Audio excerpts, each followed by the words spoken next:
હાય જસ્સી. અચ્છા, હવે આજે એક નવી વાર્તા મારે સાંભળવી છે. રાજસ્થાનમાં અલવર નામની એક જગ્યા છે અને ત્યાં પાંડુપોલ વોટરફોલ છે. ઓકે, હવે એ કંઈક પાંડવોની સાથેના કનેક્શનનું જ હશે. તો એ છે શું અને એની શું સ્ટોરી છે? મેં કંઈક એવું સાંભળ્યું છે કે ભીમ અને હનુમાનજીનું કંઈક કનેક્શનમાં છે. તો એની માટે તું અમને ડિટેલમાં જણાવીશ.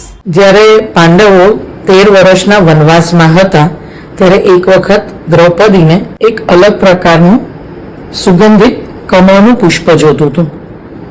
એટલે એ ભીમને કહે છે. તો આ ભીમ એ શોધવા માટે જંગલમાં અંદરની તરફ જાય છે અને ત્યાં જતા હોય છે ને તો રસ્તામાં એક વાનર સૂતેલો છે અને એની લાંબી પૂંછડી એમ ફેલાવીને. તો ભીમ આમ અભિમાનથી કહે છે, હું ભીમ છું અને તું મારા રસ્તામાં સૂતો છે, તને સમજ નથી પડતી, તું હટ અહીંયાથી, હું સૌથી શક્તિશાળી છું, તું વાનર થઈને આમ. એટલે અભિમાનમાં કહે છે. તો વાનર કહે છે, હું બહુ જ નિસહાય છું, હું વૃદ્ધ થઈ ગયો છું, તમે તમારા હાથે આ પૂંછડીને અહીંયાથી હટાવો.